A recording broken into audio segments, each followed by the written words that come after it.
She built an empire worth millions, but when she saw who was mopping her floor, her heart stopped cold.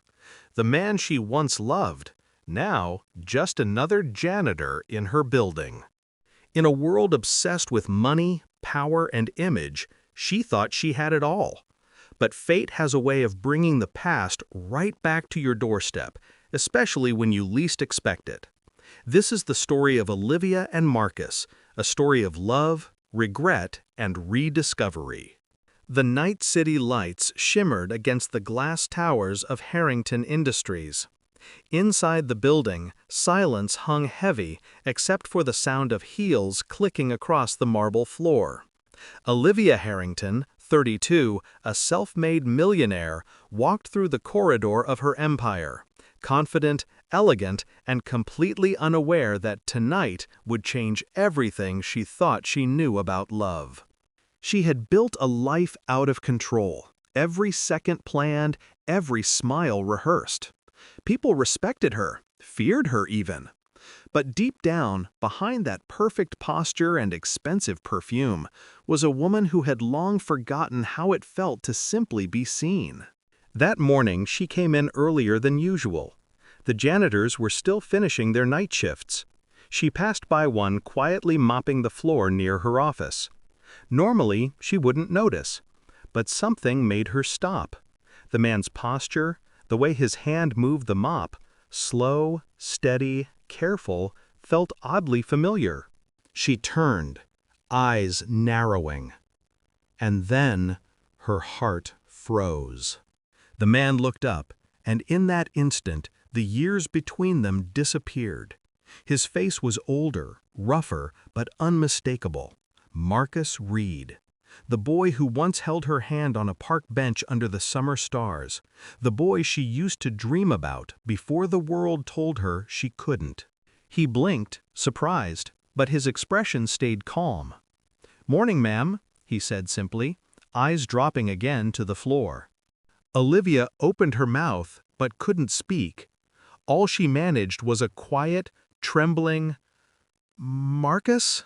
He gave her a polite nod, the kind strangers give to strangers, and went back to work. The weight of those years came crashing down. The memory of her father's voice echoed in her head. "You're a Harrington. He's not your kind." She'd chosen ambition over love, silence over courage. And now, here he was, cleaning the floors of her company. All day she couldn't focus.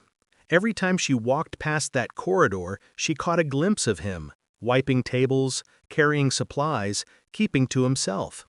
He was the same Marcus she remembered, gentle, quiet, proud, except this time there was a distance she couldn't cross. When the office emptied that evening, she stood by the window, staring at the city skyline. Behind her, she heard the faint rustle of a mop. She turned. Marcus was cleaning her office now, avoiding her eyes. "You don't have to do this floor yourself," she said softly. He gave a faint smile.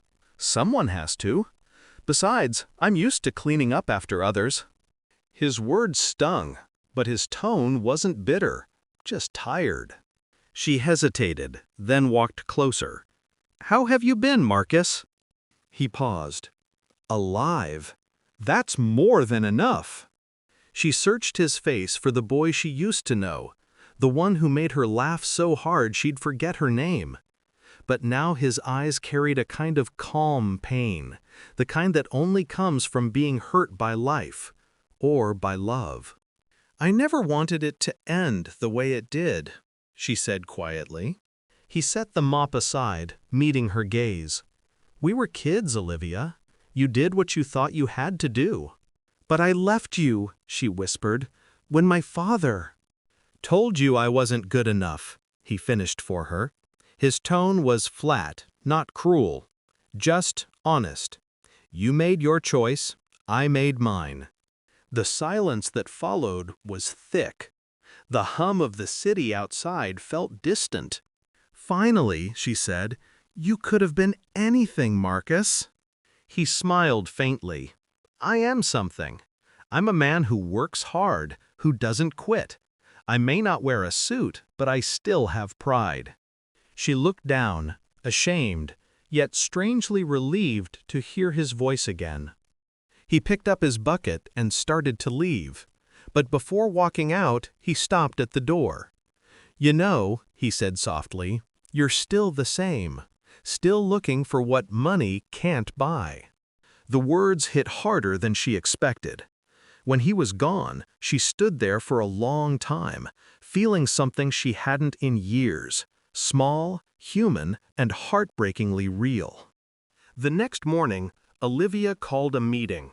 Her voice was steady as she announced a new initiative, one that would create opportunities for workers like Marcus, people who'd been overlooked and underestimated. Later that day, she walked past him again. He didn't say a word, but when their eyes met, there was a flicker of something, forgiveness, maybe even love, quietly burning beneath all that history.